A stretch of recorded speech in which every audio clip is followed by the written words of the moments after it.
আসসালামু আলাইকুম, সবাই কেমন আছেন? তো আশা করছি সবাই অনেক ভালো আছেন। তো আজকে আমরা শেয়ার করব আমার নানুর হাতে মুরগির মাংস। আশা করছি আজকের আমাদের এই রেসিপিটা অবশ্যই ভালো লাগবে। তো ভালো লাগলে কিন্তু লাইক এবং শেয়ার করতে একদমই ভুলবেন না। আমার নানু মুরগির মাংস নিয়েছে, তো মুরগির মাংস খুব ভালোভাবে ধুয়ে নিয়েছে। তো ধোয়ার পর এখানে পরিমাণ মতো সকল মশলাগুলো দিয়ে দিচ্ছে। এখানে স্বাদ মতো কিছুটা হলুদ দিয়েছে এবং জিরার গুঁড়াও দিয়ে দিচ্ছে। তো আপনারা আপনাদের প্রয়োজন মতো মশলাগুলোকে দিয়ে নেবেন। তো এরপর এখানে আমার নানু মরিচ গুঁড়াও দিয়ে দিল। তো আমার নানু সাধারণত এরকমভাবেই মুরগির মাংস রান্না করে। তো এরপর সামান্য কিছুটা লবণও দিয়ে দিল। এরপর এখানে দিল তেজপাতা, দারচিনি এবং কালো এলাচ, সাদা এলাচ এবং পরিমাণ মতো আদা বাটা এবং রসুন বাটা দিয়ে দিল। তো সকল উপকরণগুলো দেওয়ার পর এখানে একটি পাত্রের মধ্যে পরিমাণ মতো তেল দিয়ে নিল। তো তেলটা ভালোভাবে গরম হওয়ার পরে সামান্য পরিমাণে জিরে এবং পেঁয়াজ কুচি দিতে হবে। তো পেঁয়াজটা হালকা একটু ভেজেই কিন্তু মাংসগুলোকে দিয়ে দিতে হবে।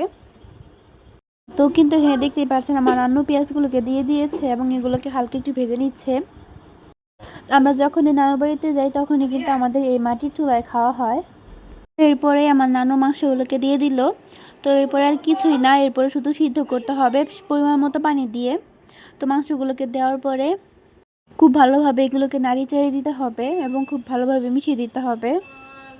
তো আমার নানু এখানে এইগুলোকে ভালোভাবে মিশিয়ে দিচ্ছে। আমার কাছে আমি যখন নানু বাড়ি যাই তখন আমার নানুর হাতের এই মাংসটা অনেক মজা লাগে। নানুর হাতে যে কোনো কিছুই আমার কাছে অনেক মজা লাগে। যদিও আমার তেমন একটা নানু বাড়ি যাওয়া হয় না, আমি সবসময় বিজি থাকি। তারপরেও যখন ঈদ বা অন্য কোনো কিছুতে যাই তখন অবশ্যই নানুর হাতে এই মাংসটা আমি খাই। এরপরে দেখতেই পাচ্ছেন কতটা সিদ্ধ হয়ে গিয়েছে। এখানে নানু কিন্তু 10-12 মিনিটের মতো ঢেকে দিয়েছিল। এরপর আরও 10 মিনিটের মতো এদিকে খুব ভালোভাবে রান্না করে নিয়েছে এবং মাঝখানে কিন্তু এর মধ্যে পুরো পরিমাণ মতো পানিও দিয়েছিল। এরপর মাংসগুলো যখন 80%-এর মতো হয়ে আসবে তখন এখানে আমার নানু আলুগুলোকে দিয়ে দিল। তো মাংসের মধ্যে আলু কিন্তু একটি ভিন্ন ধরনের স্বাদ নিয়ে আসে। আর আমি সবসময় মাংসের মধ্যে আলু দিয়ে খেতে বেশি পছন্দ করি, সেটা যে কোনো মাংসই হোক না কেন। তো এরপর এখানে আমার নানু পেঁয়াজ কুচিও দিয়ে দিল। কেউ চাইলে কিন্তু এই মাংসের মধ্যে আস্ত রসুনও দিয়ে দিতে পারে। তো আমার আম্মু মাঝে মাঝে রান্নার সময় এই আস্ত রসুন দিয়ে দেয়, সেটা খেতে কিন্তু দারুণ মজা লাগে। তো এখন এই আলুগুলোকে খুব ভালোভাবে সিদ্ধ করতে হবে। তো যখনই বুঝতে পারবেন আলুগুলো খুব ভালোভাবে সিদ্ধ হয়ে গিয়েছে তখনই কিন্তু আমাদের মাংসটা একদম পারফেক্ট হয়ে গিয়েছে। তো দেখতেই পাচ্ছেন আলুগুলো কতটা সিদ্ধ হয়েছে এবং মাংসটাও দেখে কতটা লোভনীয় লাগছে। তো আমাদের রান্না কিন্তু অলমোস্ট শেষের দিকে। তো এরপর এখানে আমার নানু পরিমাণ মতো পানি দিয়ে দিল। অবশ্যই পানিটা আপনারা আপনাদের পরিমাণ মতো দিয়ে দিবেন। তো এবার খুব ভালোভাবে এটিকে আরও কিছুক্ষণ সিদ্ধ করতে হবে।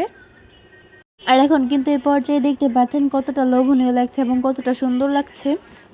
তো এই পর্যায়ে 5 থেকে 6 মিনিট খুব ভালোভাবে রান্না করতে হবে। তো তারপর কিন্তু গরম মশলা দিয়ে নামিয়ে ফেলতে হবে। তো এরপর এখানে 5 থেকে 10 মিনিট পরে এটিকে খুব ভালোভাবে জাল দিয়ে নিয়েছে।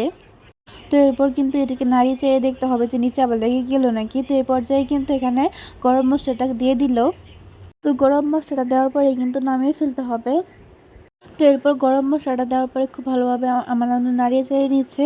তো এরপর গরম মশলা দেওয়ার পরে 5 থেকে 6 মিনিট রাখলেই কিন্তু আমাদের রেসিপিটা একদম হয়ে যাবে। তো আশা করছি আজকের আমাদের এই সিম্পল রেসিপিটা আপনাদের কাছে অবশ্যই ভালো লাগবে। তো ভালো লাগলে কিন্তু লাইক এবং শেয়ার করতে একদমই ভুলবেন না। আল্লাহ হাফেজ।